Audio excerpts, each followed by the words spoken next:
നിങ്ങളെൻ്റെ video കാണുന്ന സമയത്ത് ഞാൻ ഈ ലോകത്തുണ്ടാകത്തില്ല. ഞാൻ ജോലി കഴിഞ്ഞ് ബസ്സിൽ വരുന്ന സമയത്ത് ഒരു പെൺകുട്ടി എൻ്റെ വീഡിയോ എടുത്തിട്ട് വൈറലാക്കി. കാര്യം ഞാൻ എൻ്റെ കൂട്ടുകാരൻ വിളിച്ച് പറഞ്ഞപ്പോൾ അറിയുന്നത്. ഞാൻ അവരെ മുട്ടിയെന്നോ അങ്ങനെ എന്തൊക്കെയോ പറഞ്ഞിട്ടാണ് അത് പറഞ്ഞിട്ടുള്ളത്. എന്നെ നാണം കെടുത്തി. എനിക്ക് അച്ഛൻ്റെ അമ്മയുടെ മുഖത്ത് നോക്കാൻ വയ്യാതെ നാട്ടുകാരെ ഫേസ് ചെയ്യാൻ വയ്യാത്ത അവസ്ഥയായി. എൻ്റെ മാനം വെച്ച അവർ കളിച്ചത്. ആ വീഡിയോ അതിൽ ഞാൻ എന്തെങ്കിലും തെറ്റ് ചെയ്തിട്ടുണ്ടെങ്കിൽ അല്ലെങ്കിൽ അവരുടെ ദേഹത്ത് മുട്ടിയാണെങ്കിൽ അത് ഞാൻ അറിയാതെ ചെയ്തിട്ടുണ്ടെങ്കിൽ എന്നോട് ഒറ്റ വാക്ക് പറഞ്ഞാൽ മതി, ചേട്ടാ അങ്ങോട്ട് നീങ്ങി നിൽക്കുക എന്നൊരു വാക്ക് പറഞ്ഞാൽ മതി. നിങ്ങളെല്ലാം കണ്ടല്ലേ ഞാൻ അതിലെന്താണ് ചെയ്തത്. എൻ്റെ സഹോദരിമാരെ, നിങ്ങളോട് എനിക്കൊരു അപേക്ഷയുണ്ട്. റീച്ചിന് വേണ്ടിയും കാശിന് വേണ്ടിയും ഒരാളുടെ ജീവിതം വെച്ച് കളിക്കരുത്. ഇനിയെങ്കിലും ഇങ്ങനെ ആരോടും ചെയ്യരുത്. എല്ലാവർക്കും കുടുംബവും കുട്ടികളൊക്കെ ഉണ്ട്. അച്ഛനും അമ്മയുണ്ട്, മാനാഭിമാനവും ഉണ്ട്. കാശിന് വേണ്ടി ഇങ്ങനെയൊന്നും കാണിക്കരുത്. ഒരാളുടെ ജീവിതം വെച്ച് കളിക്കരുത്.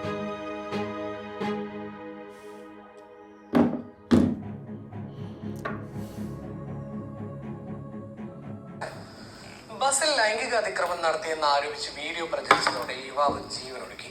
കോഴിക്കോട് അക്കൗണ്ട് ഒന്ന് റീച്ചായി വന്നതാ. ഫോൺ തുറന്നു കഴിഞ്ഞാൽ ഈ ന്യൂസ് മാത്രമേ ഉള്ളൂ. ഇപ്പം അത്രയും സ്ത്രീകൾക്ക് ഇത്രയും ബാഡായിട്ട് എഫക്റ്റ് ആവുന്ന ഒരു സംഭവം ചെയ്തിട്ട് ഇവരാണ് എമ്പതിയെ കുറിച്ച് സംസാരിക്കുന്നത്. പക്ഷെ എനിക്ക് ഈ വീഡിയോ എടുക്കാൻ തുടങ്ങിയതിന് ശേഷം പലതും ഉണ്ടായെന്ന് പറയുന്നത് അത് അവിടെ പോയി.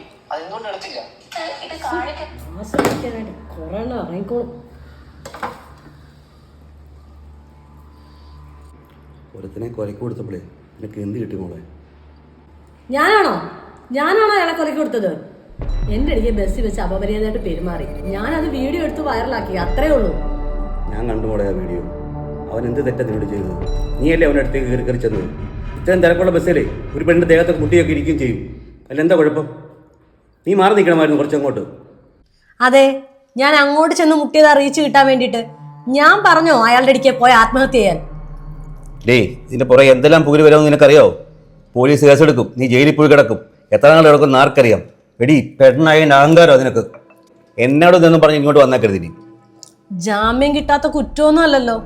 ആയിക്കോട്ടെ, കുറച്ച് നാൾ പോലീസ് സ്റ്റേഷനൊക്കെ ആയിട്ട് നടക്കുമ്പോഴേ എനിക്ക് കുറച്ചുകൂടെ റീച്ച് കിട്ടും. എൻ്റെ അക്കൗണ്ട് ഒന്നുകൂടെ റീച്ച് ആയിക്കോളും.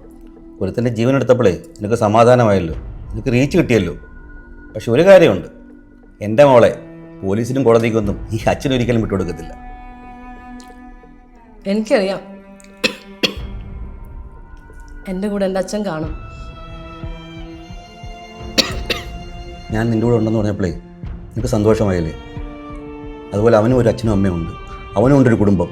ആ കുടുംബത്തിൻ്റെ പ്രതീക്ഷയാണ് നീ തകർത്ത് കളഞ്ഞത്. മോളെ, നീ റീച്ചായല്ലോ, നിനക്ക് സന്തോഷമായില്ലേ? ഇതേ എൻ്റെ അവസാനത്തെ റീച്ചാ. ഇതോടെ അച്ഛൻ നിൻ്റെ അക്കൗണ്ട് പൂട്ടാൻ പോവാം.